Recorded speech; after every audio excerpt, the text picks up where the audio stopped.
ay rated SPG. Striktong patnubay at gabay ng magulang ang kailangan. Maaaring may masiselang tema, lengguwahe, karahasan, sexual, horror o droga na hindi angkop sa mga bata.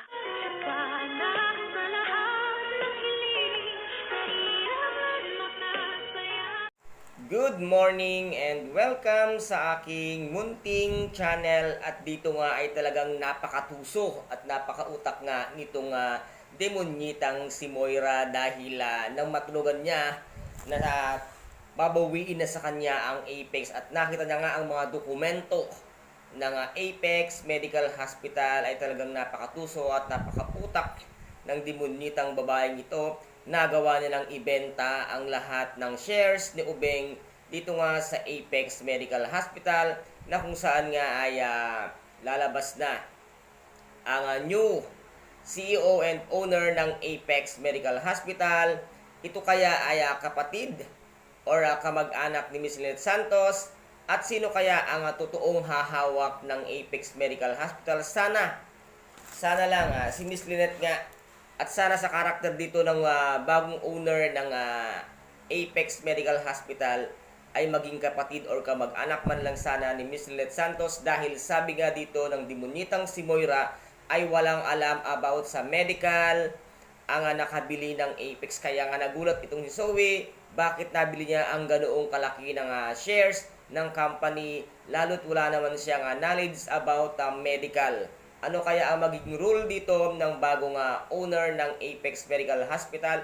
At dito naman ay galit na galit nga itong si Miss Giselle Santos na sinugod niya nga itong demonyitang si Moira, at dito nga ay nagkasakitan at nabigti pa niya. Itong ang demonyitang si Moira, yan lang ang nararapat sa'yo, ang bigtiin, at dapat nga sana ay ibitin ka pa ng patiwaret na kahit na anong gawin sa'yo ay tanggapin mo na lang dahil deserve mo yan, dahil napakasama mong tao. At dito naman ay nagkita nga at nalaman na nga ng lahat kung ano ang totoong ginawa at nangyari dito nga sa Apex Medical Hospital, at umabot na rin nga sa kaalaman ni Dr. Annalyn Santos ang pagbibenta ng Apex Medical Hospital nitong demonyitang si Moira. At kaya nga kinausap niya itong si Zoe na bakit wala man lang siyang ginawa sa pagbibenta ng shares ni Dr. RJ sa ibang tao. Ngunit wala namang nagawa itong si Zoe, dahil alam na alam naman sa kanyang sarili na hindi nga siya tunay na tanyag kahit nakatayo lamang sa isang tabi, sa isang sulok na nakatingin. Once na malaman ang katotohanan, humanda ka rin na Zoe. At ikaw naman na Doc Carlos Binides, akala mo naman kung sino kang taong napakabait at napakasanto. Lumabas na rin ang totoong kulay mo, at sana makita na rin yan ni Miss Lynette Santos ang totoong kulay mo at totoong ikaw nang hindi matuloy ang inyong kasal na inyong pinaghahandaan sa ngayon. Sana nga hindi matuloy yung kasal mo nang magmukha kang tanga at kawawa and direct.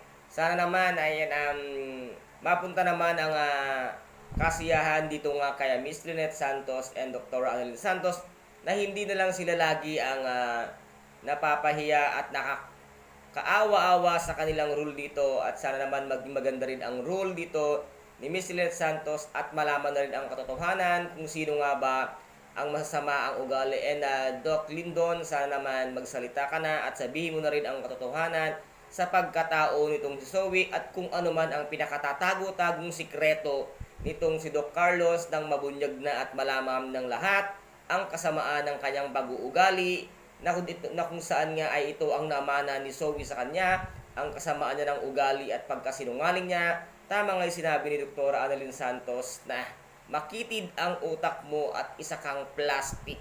Dito nga ay nag-react itong si Doc Carlos dahil nga sa sinabi ni Dr. Annalyn Santos na plastic siya.